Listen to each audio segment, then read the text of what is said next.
ఏమంటారు హ్యాపీగా ఏడుస్తుంది హర్ష. ప్రపంచంలో తల్లిని మించిన యోధులు ఎవ్వరూ లేరు.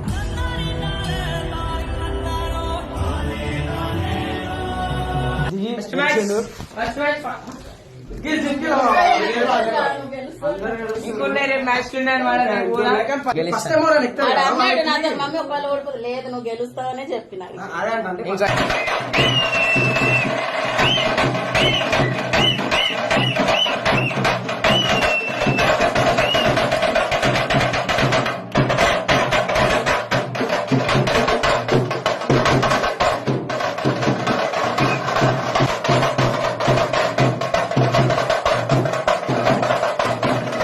ఎక్కుతారు కదా కొంచెం భయం ఉంటది ప్రతి ప్లేయర్. సో భయం లేకుండా ఆడి వీడియో చూడు మస్తు హ్యాపీ అయిపోతుంది.